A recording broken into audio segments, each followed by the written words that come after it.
Hi, welcome to Eastern Wellness with Dr. Sufei Kime. Eastern Wellness with Dr. Kime is a weekly podcast meant for anyone looking for ways to improve the quality of their life, regardless of their current health status. Eastern Wellness with Dr. Kime covers a variety of different health and wellness topics like nutrition, sleep, exercise, toxins, emotional health, and so much more. Dr. Kime interviews health experts about tips, techniques, and trends in wellness, as well as regular people who have their own wellness pearls to share. For more health and wellness tips and resources, visit Dr. Sufei Kime's YouTube channel, and that's Dr. Sufei Kime, Sufeikime.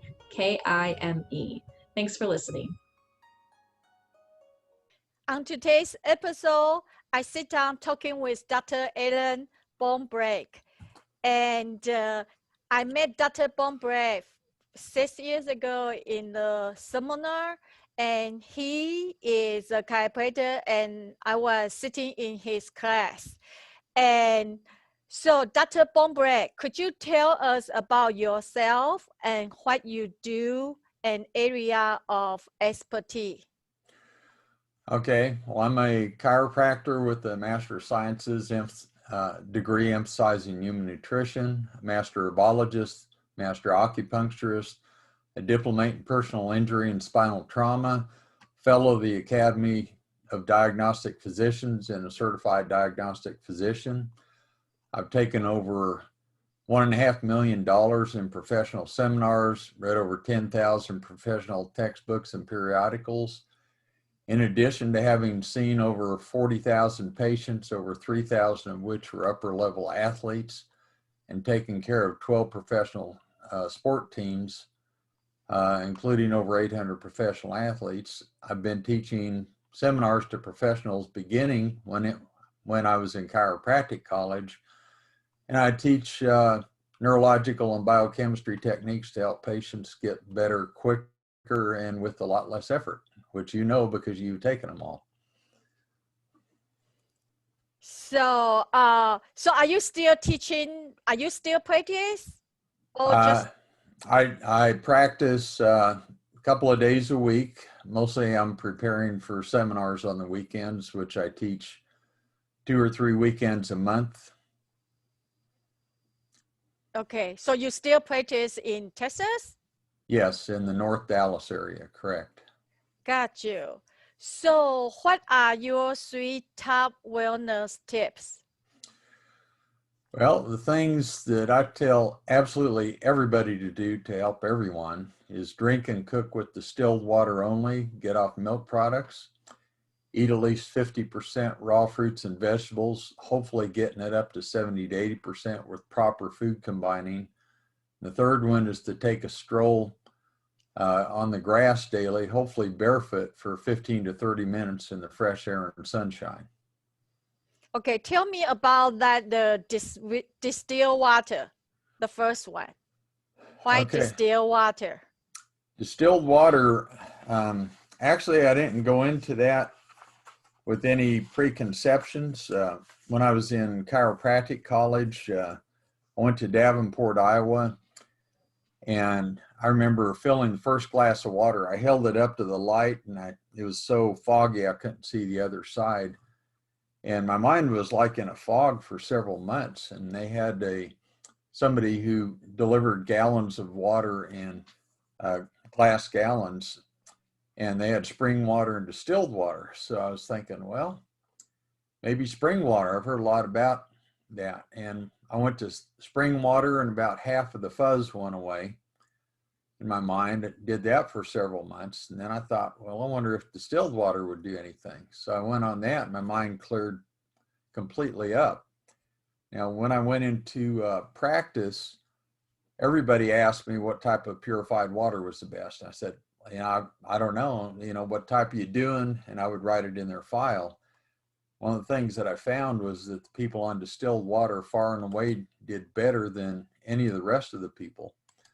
So much so that I started telling people who weren't progressing, get on distilled water for drinking and cooking, and they immediately started progressing. And if they were progressing to a certain point, stop progressing, I'd put them on distilled water, they'd start progressing again. people would bring things with their pets in, they'd say, you know, the stuff the vet is recommending, the drugs aren't doing anything, the changes in diet, what should I do? I said, put them on distilled water. They would get miraculous turnarounds. We had dogs that were totally paralyzed in their hind legs, you know, on those carts, and their paralysis would go away. They had ratty fur and the skin would smooth out, and the fur would smooth out. You know, it's just, you know, I can't say it enough. If I were to tell anybody one thing to do for their health, it would be get on distilled water. And it's just from experience. Now, why do I think it works? I think it works because, for one thing, it's very clean, so you're not putting pollutants in it. It's going to flush out a bunch of junk out of your system. And basically, one of the things when I went to community college for a year, and I didn't have any classes right after chemistry, and the fellow that I went to high school with was the assistant there. And so I just sat and talked with him for an hour, you know, a couple of times a week. One day he said, did you notice that the distilled water we use is really acidic? And I said, yeah, why is that? And he said, well, that's because we distill it 3 or 4 times, and distilled water in particular, water by itself pulls a lot of hydrogens out of the atmosphere, but distilled water pulls a lot more out. And you get a lot of what's called hydronium ion, which is H3O. Now, that's 3 hydrogens and an oxygen. So hydronium is also known as a proton. Later on, got into studies with nutrition, and you find out that antioxidants are proton or electron donors. So I think one of the other reasons that it works so well is it's probably the cheapest antioxidant you can buy. And the water wants to give up that extra hydrogen, and that takes care of the free radical oxygens and just really helps anybody's health or any animal's health. So what do you think about, like, people right now is they are promoting the alkaline water. So what's your thought on that? Well, I don't have any problem with much any therapy, and I may be different in that manner, but one thing that I see with those is that usually the people that get on it, you know, they may improve for a while and then it stops. I've always seen distilled water do better. That's all I can say about it. I've tried every type of purified water. I've tried the alkaline water. Always go back to distilled. Okay. So why no milk product? Well, if you read in the literature, and I've done a lot of studies and a lot of stuff, milk comes up and it usually has a really bad problem with it. And for example, most people don't realize that milk, cow's milk is 4 to 5 times higher in phosphorus than calcium. Human milk is 1 to 1. And they say, well, it raised the calcium in the blood. Well, that's true, but it does it to neutralize that phosphorus. So it actually draws it out of the muscles and the nerves and the bones in order to neutralize the phosphorus. So you get a higher amount of calcium in the blood. And there are studies, which I teach in my course on nutrition, basically right out of the science books. Those who drink the most milk, countries that drink the most cow's milk, have the highest rates of osteoporosis and osteopenia. And that just backs up, you know, the observations. Now, one thing that I noticed before I even knew all that, I would ask people, especially older people, you know, they get in their 60s, 70s, 80s, 90s, and I would see when you take x-rays, if they don't have a lot of density, the bone doesn't look as bright. And you see some people, the only place that you know that there's a bone there is you see a line there because it's dark inside and outside the bone. And I always ask them, I just made a habit of asking them, because the presumption was, well, they didn't drink enough milk because of what you hear. And the people with absolutely the worst bone density, I would ask them, do you drink milk? I say, yeah, 2 glasses every day my whole life. The ones with the best bone density, when they rolled, say, no, I hate this stuff. I never drink it. And there's a lot of other things, you know, I could do a whole seminar on milk. And I don't know if you follow my podcast, but I did a whole seminar on it on the podcast that I give on a biweekly basis. And I can make that available to your audience, by the way. I can send them the link for that, and I can send them the notes from it. But there's a lot of things that are problematic about, especially cow's milk. Basically, you know, with an occasion without an occasional ice cream and things like this, milk is for babies, not for adults, and that's basically how you should leave it. Got you. Can you tell me a little bit about the food combining? Yeah, food combining.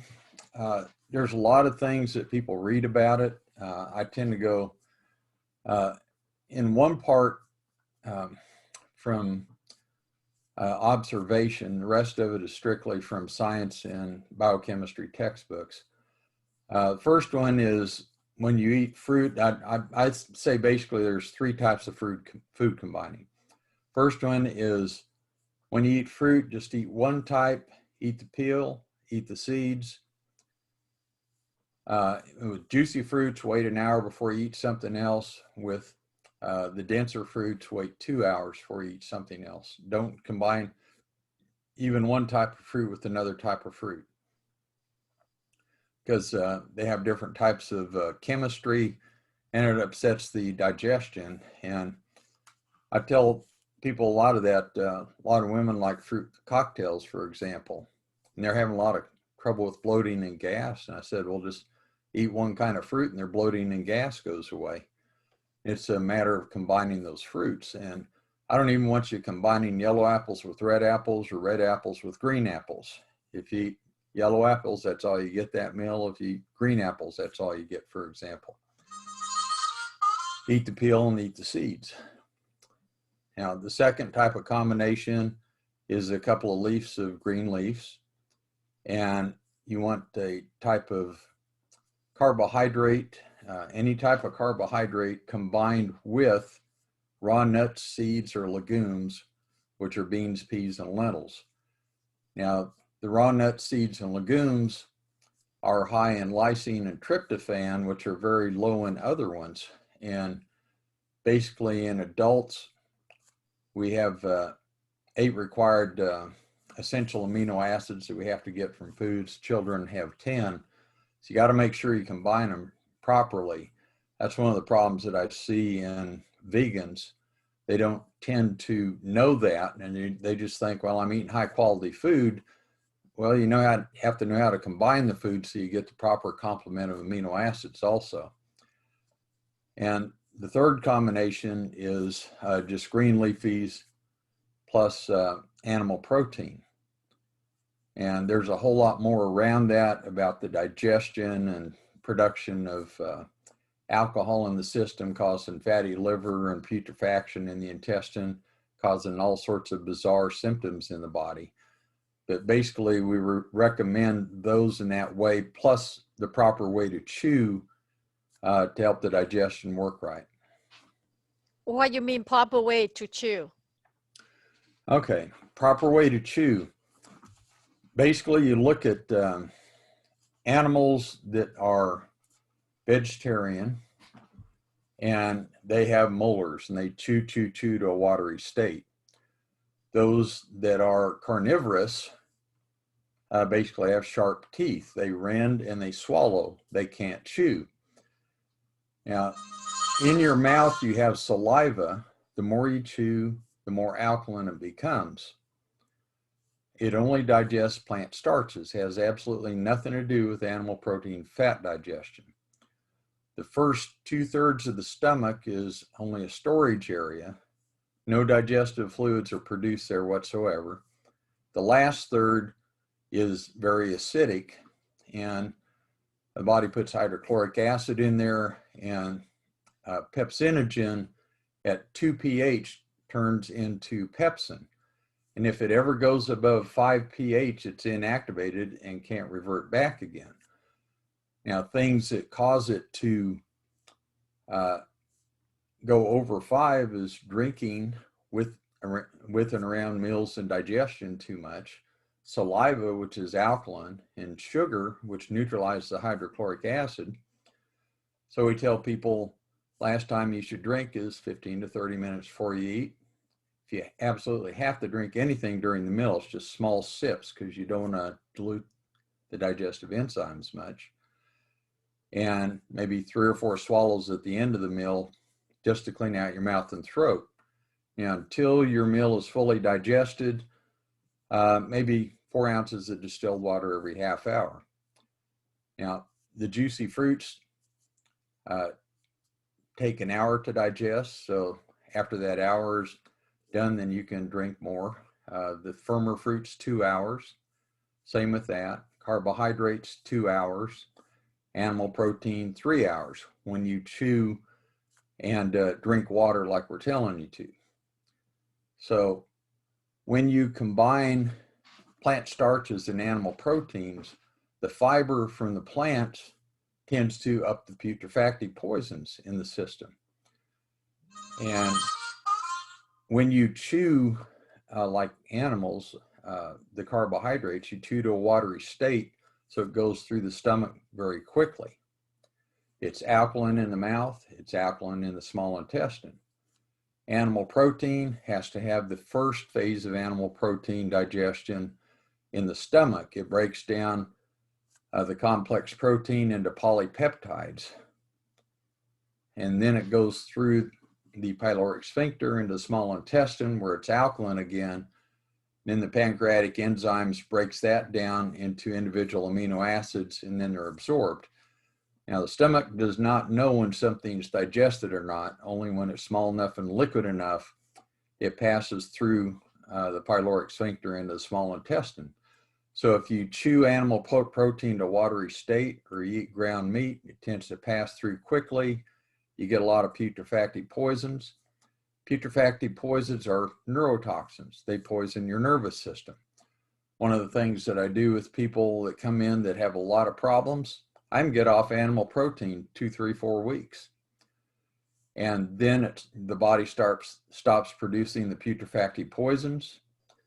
And a lot of their stuff, a lot of their ills just clear up because it was coming from the putrefactive poisons. So we teach them how to combine foods properly and to chew properly.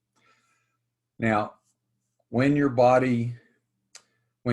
combine plant starches and animal proteins, the body tends to keep the starches behind in that 2/3 storage area and shunt the animal proteins forward. In the heat and moisture, it becomes like a still in there and produces alcohol. Alcohol is one of the few substances that's absorbed directly through the stomach lining into the circulation, actually about 20%. This is why about 40% of the population in the United States has a fatty liver, even if they don't drink a lot of alcohol, because they're producing it in their own system. It's called immaculate intoxication or autobrewery syndrome, okay? So we teach the food combining and how to chew simply to help the body to digest everything more fully and keep the body from producing poisons which are causing adverse health symptoms. Awesome. So why walk outside barefoot? Bare feet? Okay. Back in the late 1980s and early 1990s, they had, you may or may not remember, but back in the early 80s, they came out with athletic shoes, kind of like we know now. Before then, everybody ran in what are called canvas shoes or tennis shoes. And they had a big lip on the back of them. And when they first came out with that, I knew people were going to start having ankle problems, because every time you flex your foot, that big lip would come and hit your Achilles tendon just irritate the heck out of that and cause all sorts of ankle problems. So I would tell my patients, cut that off, put some tape over it, and write a letter to the company and tell them that it's causing all those problems. So I had over 5,000 patients write letters like that. And I think my patients were the ones that put it into the phase now where they have a dip in it instead of that big lip on top of it. Now, one of the problems you got into is they started stabilizing more and more and more. And they had the hard heel cup and they had the firm heel. And basically, they made it so that the heel wouldn't give any.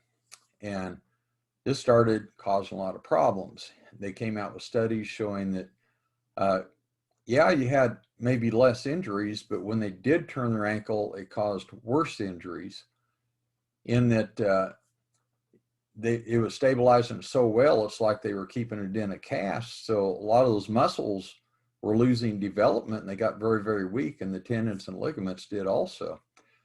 And they found the best thing to help restore and rehab it is to have the person walk on grass. And so it's a soft surface that gives, and it forces the intrinsic and extrinsic muscles of the foot and ankle to start working the way that they should, that they can't when they're in that shoe and when they're on a hard surface all day, like we are inside a house, inside an office, out on a sidewalk, for example. So now another thing is on the bottom of the foot, there are 5 different areas in the human body that have a huge amount of blood vessels and sympathetic nerves that stimulate the blood flow in the body.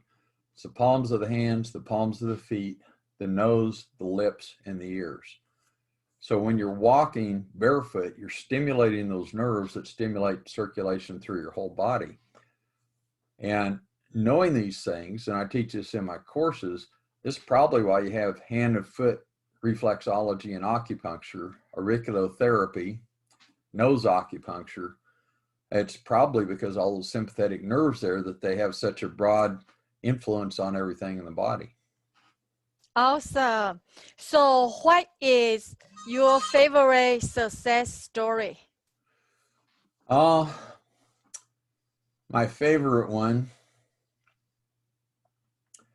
is most likely, let's take a look here.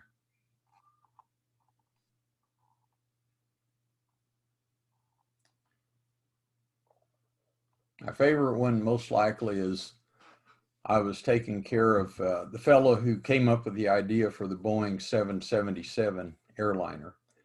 He brought his wife in who had been confined to a wheelchair for 17 years, that's 17, and she had lost her ability to speak. Her speech was, her right arm shook so violently she couldn't feed herself. Her left arm, no action at all. She hadn't stood up in 17 years. In 3 months, we had her speaking normally. In 6 months, she was feeding herself. All the shakes were gone. In 9 months, she was standing with the help of her husband. And, and it progressed from there. And I could give you a lot of other stories, but, multiple sclerosis and getting those after 17 years, that's pretty good. I don't know anybody who's gotten that type of results before. So what did you do? Well, multiple sclerosis is the scarring of the sheath of Schwann, which is the fatty tissue that covers the nerves that helps with the conduction of the nerves.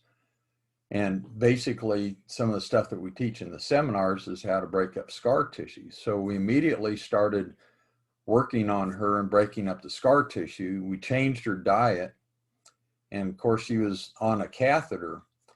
2 weeks after we started working on her, her husband brought in the urine bag that he had to change several times a day. And it was full of mucus, except right at the top, it had some urine. And he says, "Can you tell me what that is?" And he told me, it was the catheter bag. And I said, "Well, that's mucus and that's urine. He said, that's what I thought. And he said, how'd that big glob come out of that little hole? I said, well, bit by bit. And he says, well, why is it doing that? Well, we're freeing up the scar tissue. Now, scar tissue goes in place from mainly inflammation and immobilization. Okay, so you have inflammation in multiple sclerosis that's causing that scar tissue. Also, over-the-counter pain medications like aspirin and Tylenol and stuff like that, and prescription herbs indiscriminately deposit scar tissue throughout the body.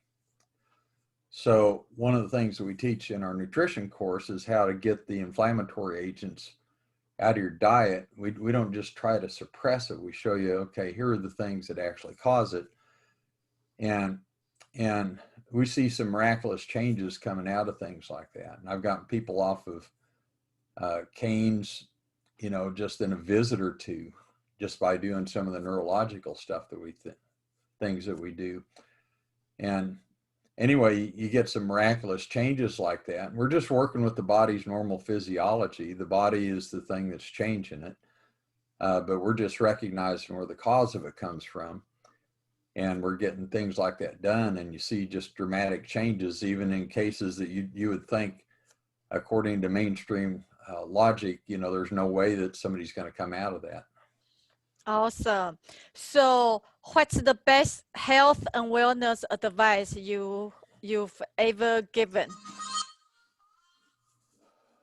Best health and wellness advice I've ever given. Okay.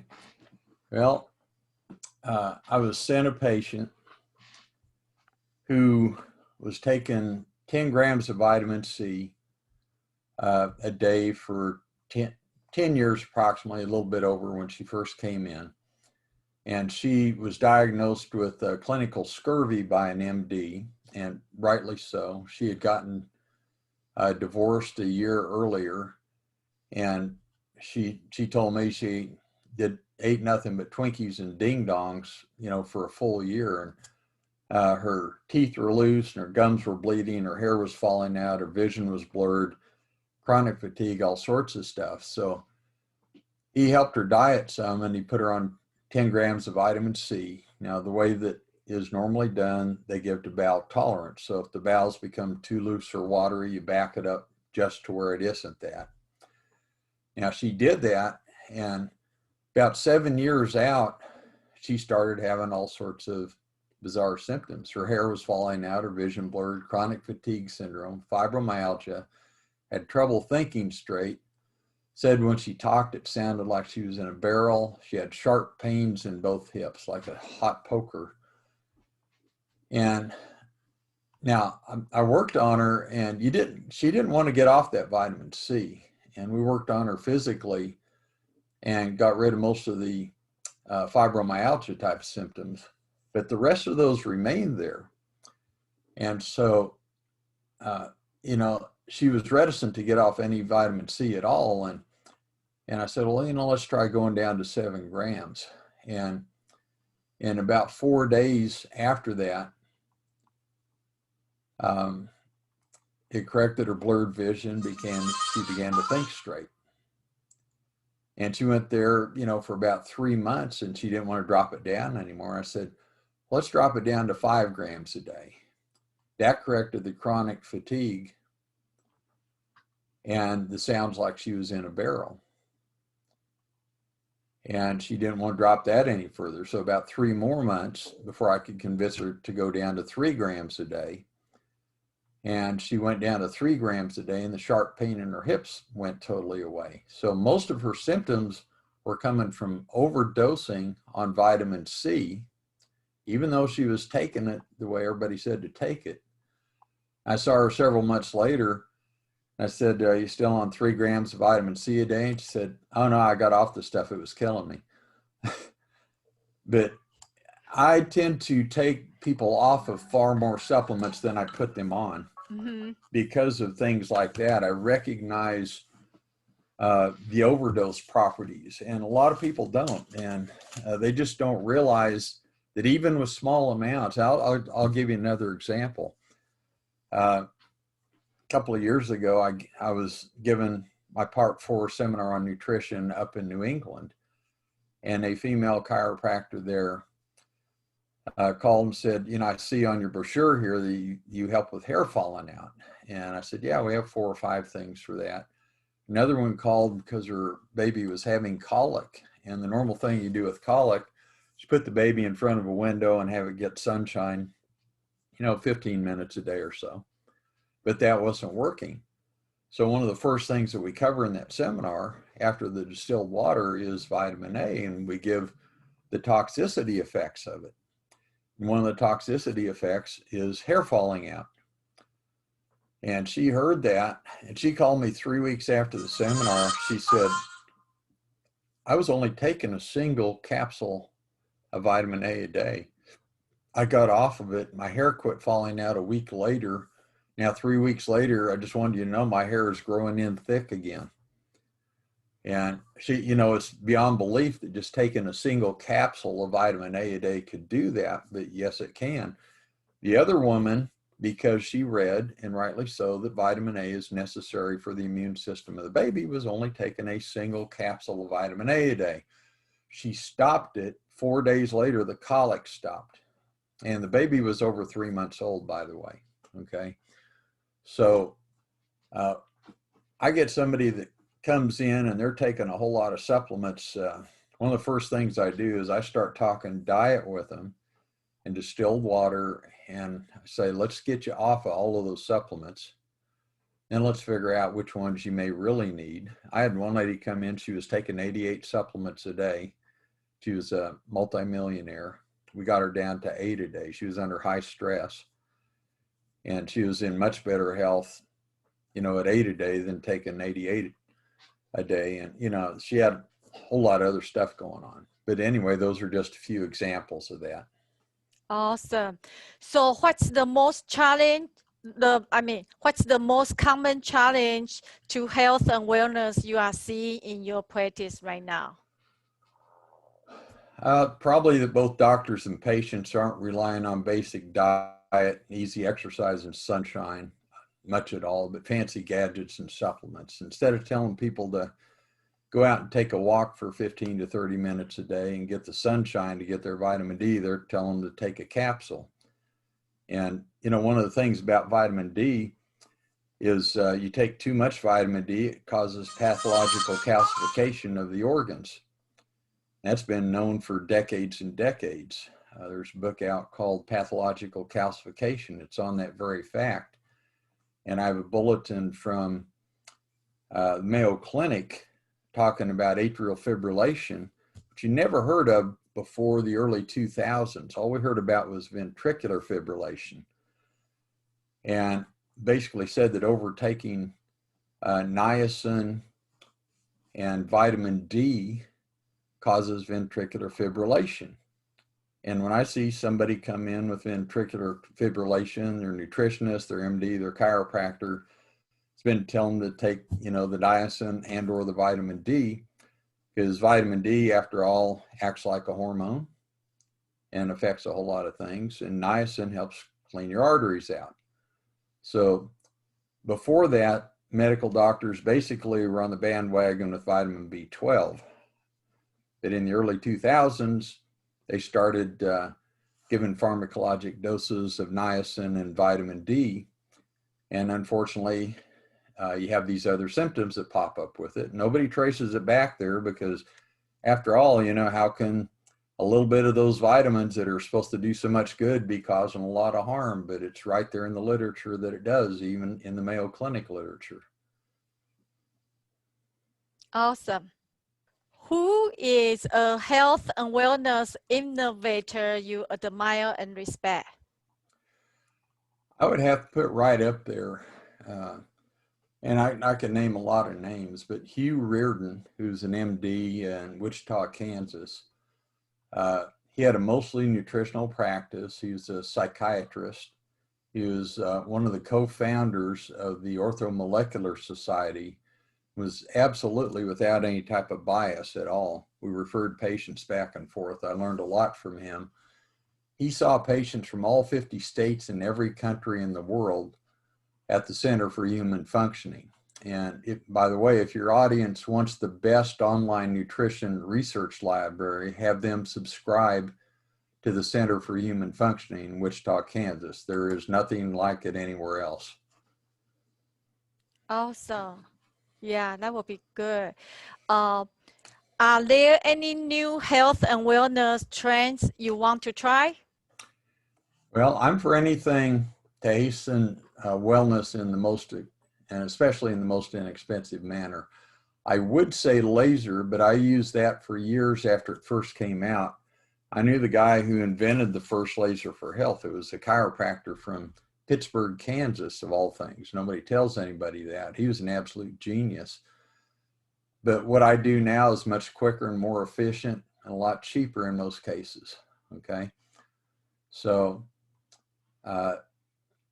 basically, you know, it goes right back to getting the diet right and exercising right, getting the right amount of sunshine, clean water, such as distilled water. I haven't seen any trends that are better than that, frankly. Okay. So how can listener connect with you? Well, they can go to ttapscenter.com. That's ttapscenter.com and subscribe to my newsletter or even submit a question. It gives option to submit questions there. I also give bi-monthly free podcasts, which they'll be appraised of if they, you know, want the newsletter. That's kind of a vocal newsletter, as well as the seminars I give. So, and I have films that I produce to each of my courses, which you know. Plus, very soon, amongst other things, I'm going to have a nutritional course and a newsletter for laypersons to help themselves, their loved ones, and their acquaintances. So ttapcenter.com would be the best way to do that, and they can take advantage of those free podcasts just like the professionals that take it. I have several of my patients that tune into that. So thank you. You know, based on what we talk about today with Dr. Bonebrake, I want to challenge listener to go out barefoot to walk on the grass in the very early morning. That would be awesome because that's when the oxygen is highest in the air too. And plants inhale carbon dioxide during the day and exhale oxygen at night. So oxygen is at the highest level first thing in the morning, right before sunup. That's awesome. Thank you so much, Dr. Bonebrake. I appreciate so much you sharing your wisdom with us. That's a lot of, maybe we will have you come back, you know, on the program to, you know, to talk more later in the future. That would be an honor, Dr. Kime. Thank you so very much. Yeah, thank you.